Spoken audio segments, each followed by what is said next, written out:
All right, so there's a few things we're going to discuss. Number one is the point of free will.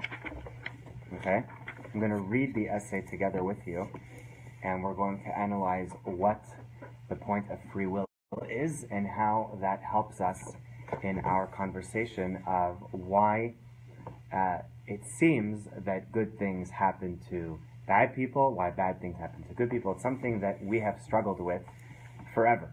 It's always a question. You know, you speak to people who have family that was destroyed in the Holocaust. That's the first challenge they'll ask you. Oh, you're always talking about how God is good and how the whole creation of the world was the manifestation of the goodness of God. But what about all the awful things that go on in the world? And it's a very, very difficult question. There's no easy black and white answer. All we can offer is some perspectives that our sages of old, whom we respect so much for their wisdom, what they have to offer to give us a perspective to answer this very difficult question.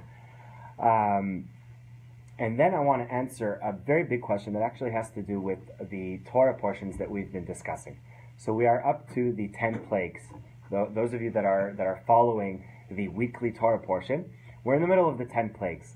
And what's so interesting is that every single time Pharaoh has a valid reason to let the Jewish people go, we are reminded again and again that God hardened Pharaoh's heart. What does it mean that God hardened Pharaoh's heart? He was about to say, let them go. He was about to give in and recognize the all-powerfulness of Hashem, of God. And then it seems that just when we're about to be allowed to go and leave Egypt, it says, and God hardened Pharaoh's heart. The question that we are going to aim to address today is, what happened to free will? This is a fundamental question, because what makes us different than everything else in the world? Arguably, one of the main things, if not the main thing, is the ability to make free will decisions, especially ones that go counter to our instinct. Now, some scientists may argue with what I'm about to say, but by and large, in a majority of situations with animals, if they are instinctively hungry and you put the food in front of them, they will eat the food. They don't have reason to go counter to instinct, and they don't necessarily have the free will to do so. You put a hungry lion that's healthy in front of a big, fat, juicy zebra, the lion's going to eat the zebra, right? We as human beings have an ability to choose not to eat if we have reason to.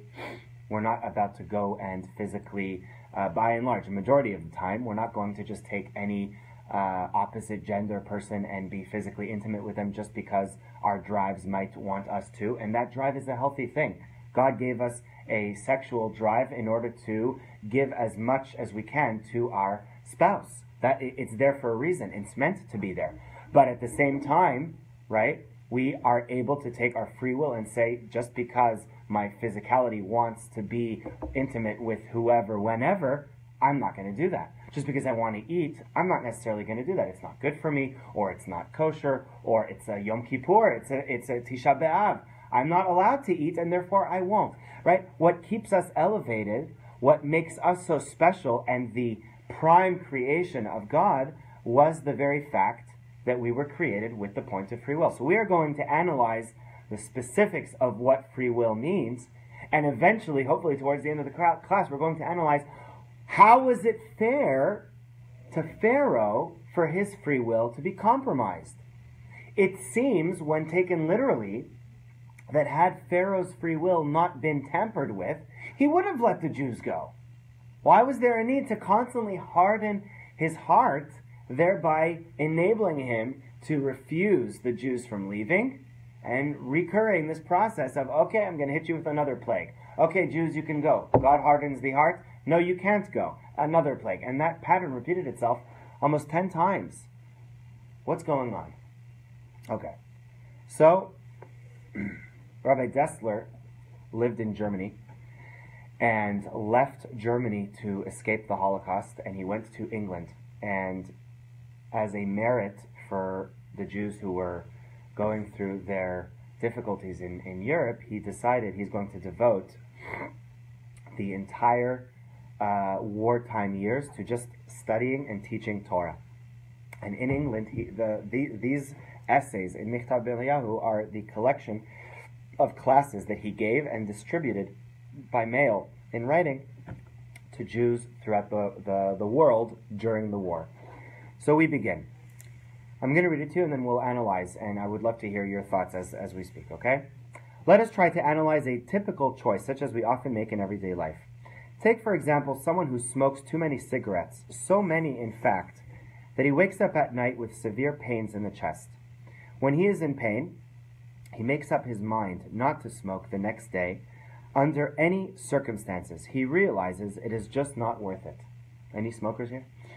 When he gets up the next morning, his addiction soon makes itself felt, and he experiences a strong craving for tobacco.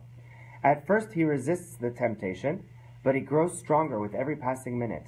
Eventually, we notice him saying to himself, "I'll just smoke this one.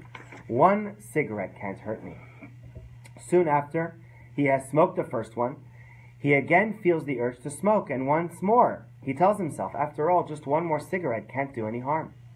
So he goes on smoking all day, and during the night he has the pains again, and the next day. Although he knows quite well that if he allows himself one smoke, the same chain reaction will set in, he is still prepared to deceive himself in the same way. So what this article is going to analyze is what's going on here. He knows that he shouldn't be doing this, yet he does it anyways. What's causing him to do it again and again and again?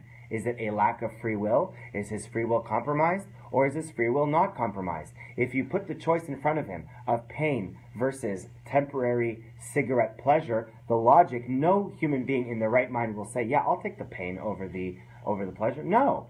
So why does he keep making the mistake over and over and over again? And it is the answer to this question that's going to give us a definition for what's going on.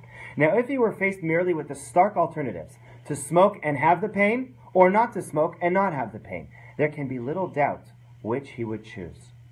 The will not to suffer the pain would easily overcome the will to smoke. How does the weaker will prevail? Simply by means of the subterfuge we noted above. We are entitled to ask, what causes the person to adopt the fallacious, is that how you pronounce it? Fallacious, thank you. Fallacious argument, one cigarette can't hurt, and ignore the correct one. One will lead to another, which he knows as well as anyone else to be correct. Can it be the will to smoke itself taking over the reasoning process? But surely the will to smoke is less strong than the will not to have the pain. Agreed? This must be so, as we saw above, for if not, why the self-deception? He could just smoke in the full knowledge that it is going to hurt later on. So, we are led to the conclusion that there must be something else, other than the two contending wills, that determines his choice. This something else is none other than the person himself. He is the one who is capable of deflecting his mind from the truth, even though that truth is perfectly clear to him. What that means is that your free will is never compromised. You're using the same free will that you could be using to choose not to smoke the cigarette. You're using that same free will to tell you, don't think about the equation of what I'm giving up because of this fleeting pleasure. You're choosing to avoid that fight. He is the one who decides to adopt the fallacious argument in order to cover up his deviation from the truth. There are two competing wills in his mind, and he deliberately decides to ignore the claims of one and the true argument it advances, and to adopt the other together with its fallacious argument. He likes this word, fallacious. What induces him to do this? Not the competing wills, but the freely choosing person himself. He could say to himself, look here, what's the point of pretending? Pretense is not reality, and if I go that way, I will end up with severe pains in the night. If he does this, he will refrain from smoking. So he has no one to blame but himself. And this, by the way, is why I'm sure Rabbi Wolbe has gone through Mesilat Yesharim with you. And the Mesilat Yesharim says that one of the main defenses we have against our evil inclination is what's called cheshbon hanefesh, self-introspection. What is self-introspection? It's really this. Self-introspection means that you need to get in the fight. If you don't get in the fight, then you are, whether you realize it or not, willfully making a free will decision to let the physical comfort decide and outweigh the greater spiritual pleasure. So self-introspection is really the Mesilat Yesharim's way, Rabbi Moshe Chaim Luzzatto's way of telling you, don't let this wave slide. You need to be in this game. You need to be making free will decisions to go counter to what your evil inclination is wanting you to do. Otherwise, you're losing. Okay, the essence of Bechira. For the future of this essay, anytime you'll hear the word Bechira, just think that means free will. Bechira is the Hebrew word for choice or free will. Okay? How foolish is this okay, this system right now? I'm going to explain more, but is that okay that I'm reading from this? Okay. How foolish are those who think that the weaker will by and of itself causes that the weaker will by all of itself causes the person to adopt the fallacy, knowing very well that it is a fallacy. They fail to explain why the stronger will does not induce the person to adopt the true argument, which he is well aware of. The fact is that a human being can grasp hold of the truth, in which case the weaker will departs with all its illusory arguments. The only way we stand any chance in any fight that we have in our spirituality in life is to bring in the forces of our own mind and intellect to fight that negative influence. If there's a negative influence, the only chance we have, the Talmud says that if we didn't have divine assistance from above, we would fall to our evil inclination every single moment of every single day. What enables us to keep the battle even, right? God gives us the divine assistance that we desperately need to defeat this evil inclination. But that divine assistance is not an automatic process. We do not earn the divine assistance that we need to defeat our evil inclination unless we show God that we are doing our due diligence to earn that divine assistance. And how do we earn that divine assistance? By bringing our intelligence into the fight, into the battle. So Mr. Cigarette Guy has to first have a conversation with himself. Do I want to do this? Do I not want to do this? Why do I not want to do this? And why ought I not do this? And if a person has that conversation with himself, then the divine assistance comes in. And that still doesn't mean that he'll overcome, but that does mean that he's in the battle. You can't win the battle if you're not in the battle. You can't win the war if you're not in the battle. You want to be in the battle? Bring your free will into the equation. How do you bring your free will into the equation? Right? You got to be intellectually involved in the argument. If you're not in the argument, you're not in the battle. Bechira depends on the person alone. There is no outside cause involved. Im ein ani li, mi li. If I am not for myself, who is going to be for me? God created the world in a way where we can help each other, but ultimately, it's a person's choice. I tell myself this all the time when I work for Torch. What are we really trying to do at Torch? We're trying to connect Jews to Judaism and trying to put individual Jews on a growth trajectory. We are not involved in denominational talk, okay? So sometimes we work on people, groups or individuals, and we don't always see the growth that we would like to see. How do we not let that get to us and affect us emotionally or spiritually? Because we're working hard, and not always do we see the results, right? And the answer is we have to constantly remind ourselves that what is God asking of us? God wants us to do our maximum due diligence. If we are out there teaching Torah, meeting people, engaging them, inviting them for Shabbat, showing them the warmth and the beauty of the Torah, we've done the best we can. Partners in Torah, getting people to learn one-on-one with each other, developing beautiful relationships, what more can we do? Ultimately, it's up to them. It's their life. It's not our life. It's like children. We have our children. We want our children to lead beautiful lives. Unfortunately, so much that gets in the way of the relationships that parents have or don't have with their children is the fact that they see it as their responsibility to get their kids to live a certain way. But that's a mistake. What you got to do as parents is open up your children to the beauty that exists, but ultimately let them make the decisions because it's their life. It's not your life. They have to lead their lives. You're there to open up their minds to the beauty of a certain way of life, but you're not living their life, right? The relationship will thrive if both sides understand the place that each of them play in that relationship. Depends on the person alone. There is no outside cause involved. The prime cause is the person himself. This is well known to anyone who has even once exercised his bechira and conquered his evil inclination. Such a person feels with the utmost clarity that he has relinquished delusion and opted for the truth. You know when you've made the right decision, right? You're at home on a Sunday morning, you're having a coffee and eggs, and you know that your buddy's having a nice brunch just when Rabbi Cohen or Rabbi Wolbe or Rabbi Johnny are walking in to give that class. So what do we do, right? What do? We know that it's going to be fun at our friend's house. It's going to be good food. It's going to be delicious. Something deep down is nudging at us, but are you going to grow in that process? Are you going to elevate yourself? It could be the answer is yes, but very often, especially in the realm of physical pleasure, comfort, materialism, that is not the case. One thing I can tell you for sure, I'll bet my money on it, you stand to gain spiritually in coming to a torch class. And that's with zero haughtiness. You know how I know? Because I grow giving these classes. Any torch rabbi grows in sharing, because sharing is not top down. Sharing is we together. So you have this opportunity, right?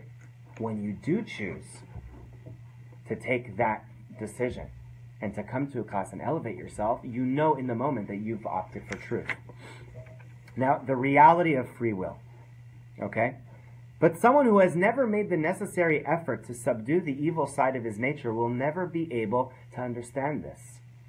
He has always given in to his will as soon as it presents itself, and he therefore believes himself to be at the mercy of the stronger will at all times.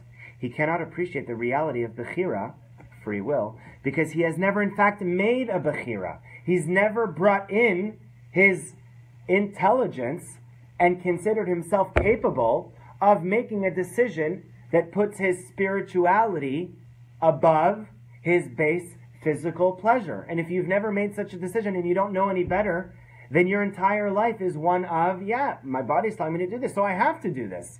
But you don't realize that there is a battle to be waged. And there is a war that can be fought if you only realize that you have the faculties to get on the field. To those who deny the reality of free will, we therefore say your philosophy is merely a reflection of your own heart. You deny free will because you are in fact unfree. You have enslaved yourself to the evil within you. It's a very, very difficult, powerful statement, but it's true. People don't realize that they are responsible for their actions, and they cannot blame the fact that their body is telling them to behave a certain way. They can't blame it on that. Every human being is built wanting to stay in bed in the morning. Show me someone, one person, who will tell you at 5 o'clock in the morning, he just can't wait to get out of bed. He's excited about it, right? Now, you do feel, now, I know what you're thinking. You're thinking, Rabbi, I don't know what you're talking about. I get up at 4 o'clock in the morning. I love it, right? And you know what you do love? It's not that physical feeling of getting out of bed that you love. I wouldn't believe that. What I do believe you love is the healthy routine. You love the feeling of productivity that you feel at around 7 a.m. after spending 3 hours of either studying or working out at the gym, right? You're starting your day on an amazing foot, but you don't feel that way at 4 o'clock when you're having that battle of getting out of that comfort. You're warm. It's cold outside. Your body wants you to stay in bed. You think anybody has that easy? No one has that easy. What separates the two is that someone who's getting up early has acknowledged that it's a battle, and he has acknowledged that he has the ability to make the decision to get out of bed. Someone who's staying in bed is not acknowledging that there is a fight to be had. To him, it's not even a question. I don't have work today. It's Sunday. My bed is comfortable. It's cold outside. There's nothing calling for me. Right? All of those can be fought. Those are all battles that can be fought. Right? It's cold outside, okay, but it's warm inside. That's number one. You're tired?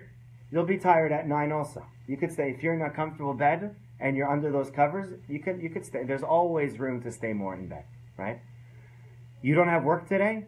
I beg to differ. Work is not only paying the bills. Work is not just your office.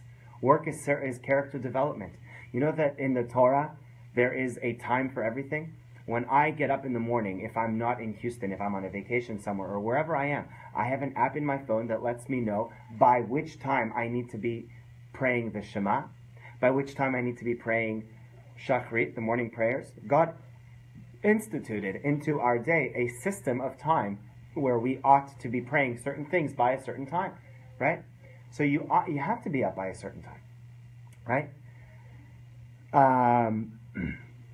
Recognizing truth. To sum up, the essence of good bechira is to recognize the unique and indivisible nature of truth, and this, in effect, is to recognize the Creator. The essence of a bad bechira is to accept falsehood as reality, and this, in effect, is to deny the oneness of God and to accept the falsehood of a duality of powers in the universe. In other words, God wants me to do this, but my body's telling me otherwise, and therefore I'm going to wait. The rabbis said, the Yetzer Hara is like an alien god in the human heart, and whoever listens to his Yetzer is like an idolater. The rabbis even call Adam a heretic for listening to the wiles of the serpent, although he sinned with the best of intentions. Okay, so now we get to the most important part. Okay? Just a few pages, okay? Bear with me. And he gives a really good analogy. When two armies are locked in battle, fighting takes place only at the battlefront. Territory behind the lines of one army is under that army's control, and little or no resistance need be expected there. You have a front line. Behind that line, it's a safe zone. A similar situation prevails in respect of territory behind the lines of the other army. If one side gains a victory at the front and pushes the enemy back, the position of the battlefront will have changed.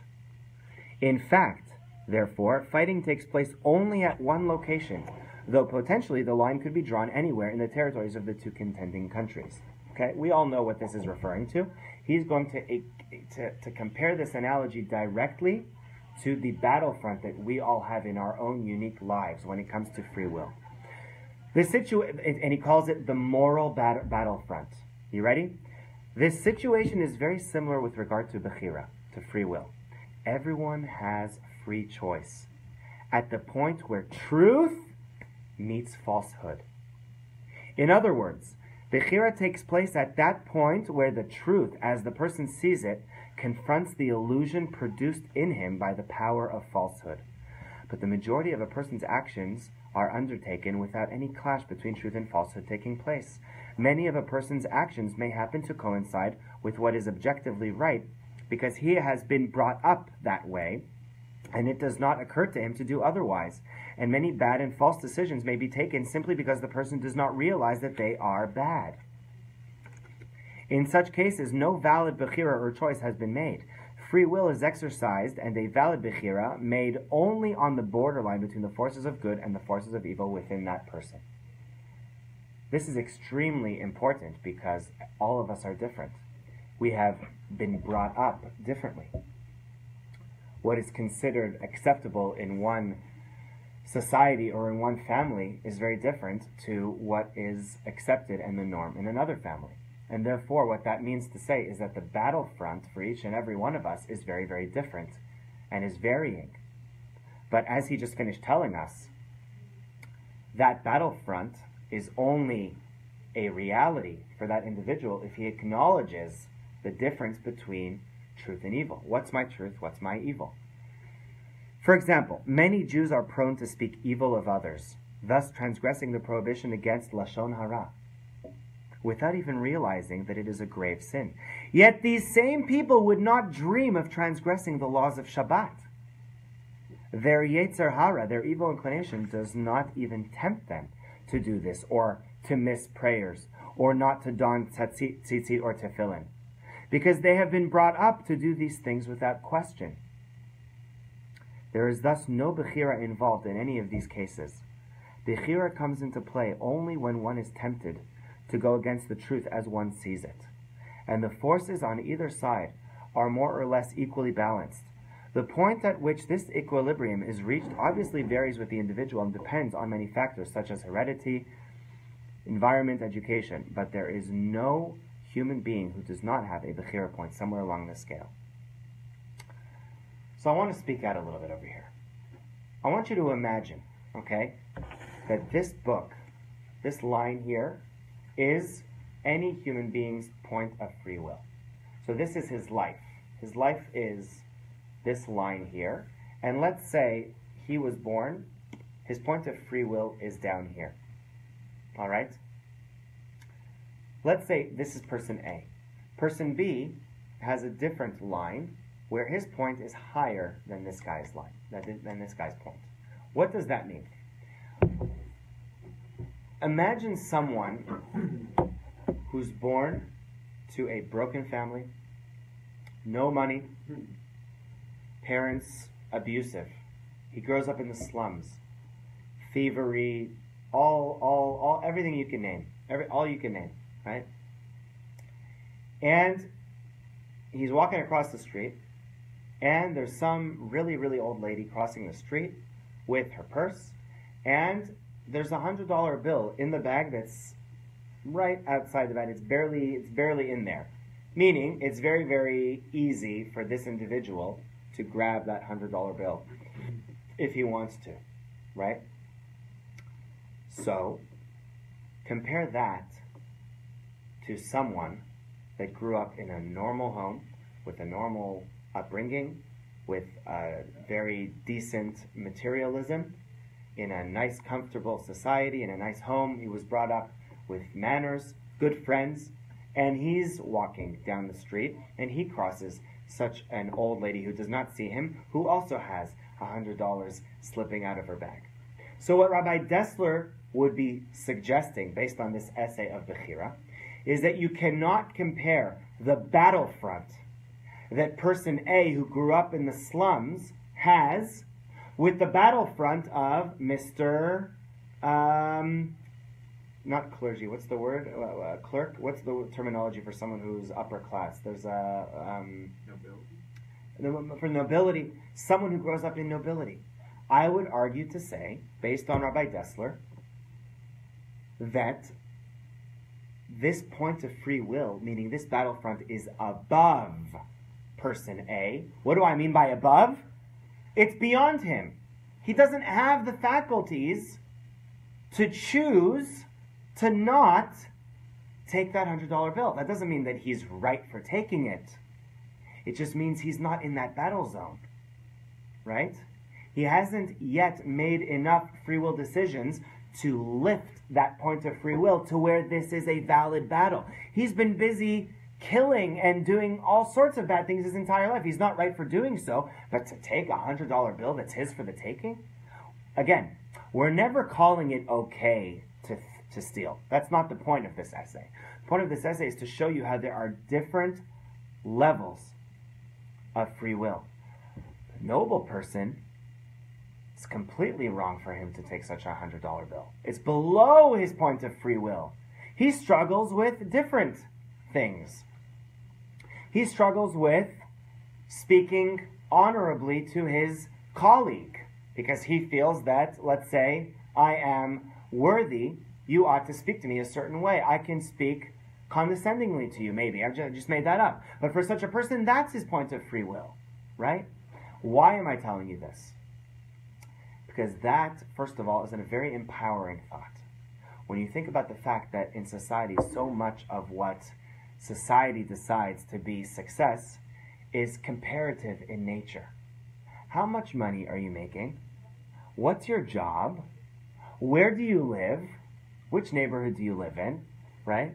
There's an intrinsic problem with that because that's attributing value to something that is based on circumstance that has nothing to do with your intrinsic worth. But according to the power of free will, we are attributing everything to God, our circumstance, the family that we were born into, the neighborhood that we live in. Even though later on in life we make the decision of where we live in, you don't really make that decision until until much later on in life, where you're born, what kind of family you're in, the friends that you have in school, right? Only God can take those into account.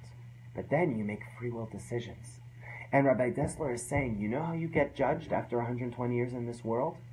How much did you make free will decisions? How frequently did you make free will decisions to increase your points of free will such that what used to be a challenge to you is no longer a challenge? What that means is that if Mr. A, who grew up in the slums, fights himself to not take that $100 bill, and fights himself many, many, many times to up his level so that it is no longer a challenge for him, I would venture to say that such a person is on a much higher level, at least in the eyes of God, than someone born to nobility that lives his life in stagnation and does not propel himself forward and up his own point of free will. And what that means is, it's an extremely inspirational thought, is that we have no business comparing ourselves to anyone else in life, because everyone else has different circumstances, has different situations. We have our own life, and we have our own point of free will, and we have our own decisions to make in terms of how we use our koach habechira, our power of free will, to make ourselves better. Unfortunately, the inverse is true when it comes to making bad decisions.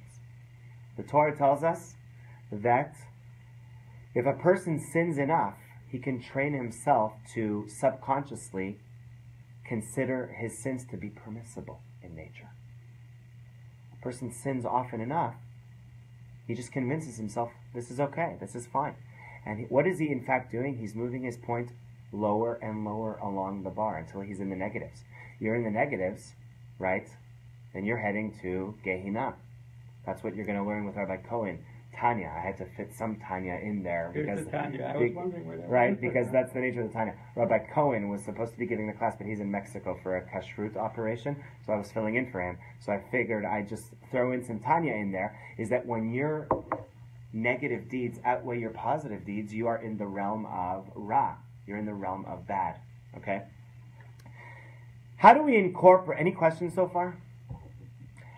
Yes. I was going to say, when I work with somebody, for example, and they come from, what shall we say, a disastrous childhood with the negatives, and they make that decision first to be the only one in the family goes to college, and we have that, and they decide to do something very noble, like leave that $100 bill alone. They get a lot of compliments, and we can use that to give them energy to go to a higher rung on the ladder. I was thinking of an example while you were talking. A few years ago, I was in Three Brothers Bakery. Everybody loves Three Brothers. Yeah. And I don't remember very much, except there was a lady in front of me who could be anybody's grandmother. Wow. And all I remember about her is she had this little purse. And it's the old-fashioned purse. We open this up to 87 compartments. You know how they're like a coin purse, and has another one, another one, another one. Anybody remember those little purses? You don't even see them anymore. Anyhow, she orders like a half a loaf of bread and 2 bagels and just little minor things. And she realizes she doesn't have enough money for these few little things, and she's going to give back 1 bagel. She said, I thought I had some money in there. That's where she was. And have all these people standing around there looking impatient because she's still going through looking for more money. And I couldn't understand that. It bothered me. So I bent down on the floor. I said, excuse me, lady, but you're spilling your money all over the place. And I pretended I was getting something off the floor, and I gave her some cash. Wow. And I said, now you got to be careful what you're doing. She said, I knew I had money in here someplace. Wow. And she went and bought this stuff and didn't have to give back 2 bagels. That's amazing. And it was fun and a little white lie, I guess. But the point, no one else, they were standing around there getting mad at her. Wow. She could be anybody's mom or grandma. Yeah. Look That's like amazing. from the old country, every bit of 5 feet tall and healed. That's amazing. Okay, but I'm just saying, I couldn't understand that. Yeah. There was anybody in that bakery that couldn't give her $5. It's crazy. Okay, So that's an amazing thing you do. But I'm just saying, it bothered me to know when they were getting mad at her. Right. For not having enough money. Obviously, she's not living on a fortune. Yeah. So I want to use the concept that we've described now to help explain why bad things do not in fact really happen to good people, and why good things seem to happen to bad people. The definition of good and bad is relative. If you're looking at it from a human lens, then sure, it seems that bad things constantly happen to good people, good things happen to bad people. But that's all based on your own definition of what you've decided is good and bad. But if we attribute the source of all true good to God, and believe that there's no such thing, therefore, as inherent bad, because, like we see in the Mesilat Yesharim and in the Derech Hashem, the way of God, there is no bad in God. God could have just not created, and there would have not been any of what you consider to be bad. If God is infinite, then God is lacking nothing. And if God is lacking nothing, then us having been created did not necessarily serve any purpose for God. God didn't have to do it. So why did God do it? Because God is good. And the manifestation of that good is the creation of the world. And that creation would not have been, and that good would not have been complete if we were all a bunch of programmed robots. Hence, free will. Not only are we created, not only do we see and hear and connect, we have free will. We're able to actually earn the very fact that we exist. That's the greatest good. So if we take that definition, then let's start analyzing what's going on with bad people, what's going on with good people. The Mesilat Yesharim teaches us that the greatest good in the world is divine pleasure and closeness to the Almighty. And the arena where we enjoy this pleasure for which we were created is actually not this world, but rather the next world. Wait a second. If it's for the next world, then why didn't God just skip the process and create us already prepared to enjoy that pleasure in the next world? Why do we need to go through this world with all its difficulties? I go like this because the entire thesis, the entire theory in this discussion is that it's not really bad, it's really, really good. I'll show you where I'm going with this. So why are we in this world? And the Mesilat Yesharim tells us the amazing, amazing truth that we are in this world as part of the formula of good. We're in this world to grow, to go counter to our physical instincts, and to elevate ourselves and earn this pleasure for which we were created. Now, God is described as a God of justice and a God of truth. And the goodness that is waiting for us is largely dependent on the free will decisions that we make in our life. If someone is making free will decisions in their life that go counter to spirituality and elevation, then is God doing that person a favor by rewarding them with godliness and spiritual divine pleasure? This is in Chapter Shabbos. Yeah. And the Talmud. Yeah.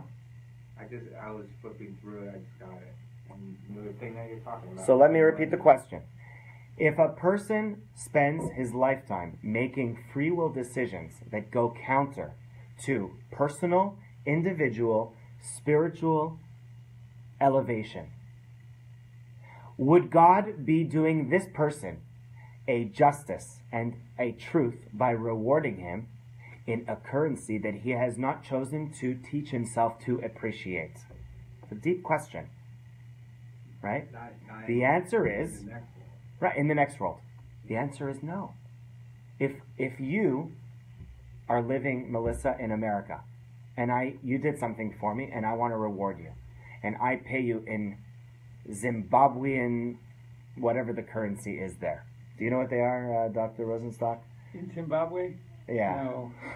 After it became Rhodesia, it's probably a pound. Pounds, let's say, right? They have no purpose in America, unless whatever you could technically exchange them. Let's say I give you something that you cannot use. Will you appreciate that? Obviously not. The goodness of God is that God does not give good to bad people in a currency that they do not appreciate. But that doesn't mean that they're not going to get rewarded for those good things that they surely did do. Everybody does some good in their lives. Whether it's a phone call to their parents, whether it's doing a good deed. Even the worst people have surely done some good. And that good that they have done ought to be rewarded, at least in God's world of truth. Rewarding those people in a currency that they cannot appreciate, meaning rewarding those people with olam haba, rewarding those people with a divine closeness, a pleasure with God that they don't care for. They didn't spend their free will, their time in this world making free will decisions, making those movements towards closeness to God, i.e. learning Torah, doing the mitzvot, keeping the mitzvot. If they're not showing God that they appreciate that goodness, that they have an appetite for that goodness, then why would God reward them in that currency? They're not going to appreciate it. How does God reward them? By giving them good things in this world. That doesn't mean that a good person can't also enjoy good things. You have many good people that live large, that have beautiful homes, beautiful cars, going on vacation all the time. A lot of the people I know who are good people, who live affluently, they give so much charity. They do so much good with what they have. Not everybody, but many of them do. And it's understood that only God knows how to distribute God's goodness. That is why it is such a dishonorable trait for me to be jealous of anything that you have. When if I am, God forbid, jealous of Dr. Rosenstock, I'm not just violating an interpersonal relationship, I'm violating my relationship with the one above. Why? Because who decided what Dr. Rosenstock should have? God. God decided exactly what he has is exactly what he needs to be the best Dr. Rosenstock he can be. That's not the best for me. Exactly what I have is exactly what I need. Not only is it exactly what I need, if I had any more or any less, I would be shortchanged. So I ought to thank God exactly for what I have and not think for a moment that I'm missing anything. Yes, Ben? Do you think it's better to have more potential than to have and start at a lower level than, for instance, than be like a Saudi, start at a higher level but not as much potential to move up? It's a very difficult question to answer because it's completely out of our realm, meaning it wouldn't make much of a difference, being that it's completely out of our decision zone whether we grow up to a family of tzaddikim or not. I would say, it's really a function of, now that you are who you are, do the best you can to lift your point of free will. What I can tell you, and I don't know if this will answer your question, is that I definitely would believe that someone who is born totally at the bottom, that makes serious headway in life, and they elevate themselves to tremendous greatness, even if at the end of their lives they are significantly lower in stature, in Torah knowledge, in greatness than a tzaddik who has not done that much budging in his life, I would put all my money that person A, who's made the headway, will be viewed in a much more positive lens. Because it's effort over results. It's effort over results. Going back to our discussion, what about a good person? What about bad things happening to a good person? So, one day I was living in Jerusalem, and my friend invited me to come spend a Shabbat. I had a friend of his who he learns Torah with, a married man, an Israeli married man. My family had already made Aliyah. They were already living in Israel, and I would always go to my parents for Shabbat, for the meals. My mother makes delicious food, and I really, really did not want to go with my friend to this meal because I'd be giving up a meal with my family. But I could tell that he really didn't want to go alone. He wanted me to come with. So I said, you know what? His name was Yehuda. I said, Yehuda, you know what? I'll come with you. I'll come with you. It was for the Shabbat day meal. Sure enough, my fears were validated. And I show up into the apartment, and would you believe me if I tell you that the apartment was smaller than this room? The entire apartment that we had this meal, the entire apartment, not just the living room, the apartment was smaller than this room. Like 10 kids, and they're all running around, and there's barely any food on the table. And before the meal, I'm like, oh my God, Yehuda, what did you do to me? Get me out of here. Let me just go back to my parents' home. They have a nice home. There's plenty of food. Would you believe me if I told you that I've never had a more spiritual, beautiful Shabbat meal in my entire life? This couple was a God-fearing couple. There was love permeating the air. The children at this home were not fighting for the Game Boy. They weren't fighting for food. They were fighting for who is going to get the chance to give their spot to the guest. Who's going to give their spot for me to sit in, right? And I was like watching this, I'm like, wow, this family is being raised on such elevated standards. Look at these values. They have so much. And I came into this apartment thinking they have so little. You see, much and little is all relative. When you experience such a thing and you see the joy, there's no depression going on in that family. There's no materialism is not the definition of happiness. And we all know this. We all know this. I left this meal really awakened to a deeper truth. That when we talk about bad things happening to good people, many people would consider the miserable financial situation of this family as bad. But it's not bad. Not only are they okay with their financial state, I am going to guess they are beyond ecstatic with their physical financial state because they believe in God. They believe that this is exactly what they need. They believe that this is exactly what they need to have to be as good as they can be. I want to finish this class by answering the questions we had with Pharaoh. How was Pharaoh given free will if God hardened his heart? It's not fair. Everybody has free will. Why was Pharaoh cheated of free will? There's two answers I want to share with you, and then we'll call it a day. Answer number one is free will is limited. You make enough free will decisions against God, then that divine assistance, that bank of divine assistance will dry up. And you're not going to have any war to fight anymore. The battle will have been lost. Now, that's not to say that a person can reach a point where they can never do teshuvah. A person can always repent. There are many stories in the Talmud and the Bible of people who lived in sin their entire lives, only to do one redeeming action and enter the world to come and enter the Garden of Eden. But one explanation for Pharaoh is that he said no one time too many. Moses is giving you the chance to redeem yourself, and you're saying no, and you're saying no again, and you're saying no again. Your free will, my friend, is depleted. And therefore, God hardening your heart is simply a matter of the equation of free will. You have free will so long as you're in the game. But if you take yourself out of the game, your free will's gone.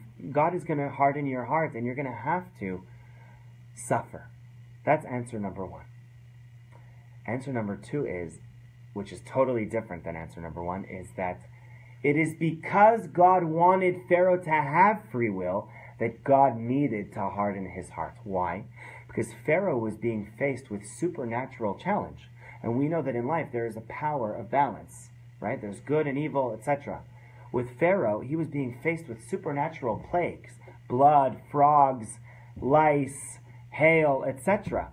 No normal human being with normal free will can withstand that kind of supernatural activity. So the answer is that for Pharaoh to have the faculties to still make a conscious decision to let the Jews go and not be overpowered by the supernatural plagues, God had to harden his heart. Because if God would not harden his heart, then Pharaoh letting the Jews go would not be as a result of his own free will. It would be outside the realm of free will. It would be God forcing his hand. And God does not want to force anyone's hand. God wants every single person, even the wicked Pharaoh, even the evil Pharaoh, to have a free will decision to make. And that's why God hardens Pharaoh's heart. May we all take this opportunity to take a step back in our own lives and ask ourselves, are we making the correct free will decisions in life? Are we acknowledging that there is a battle in the first place and living our lives for the sake of growth and taking ourselves one step closer and closer to our Creator. And if we do make those constant introspections, what's called cheshbon nefesh, you can be absolutely certain that you'll see tremendous changes in your life. You'll see the happiness come forth. You'll see elevation. People will regard you differently. You'll see incredible things, right? My blessing to all of you is we all take these lessons and use them to propel ourselves forward to many great things. Thank you all for joining us live as well, everybody, and have a wonderful week. Thank you.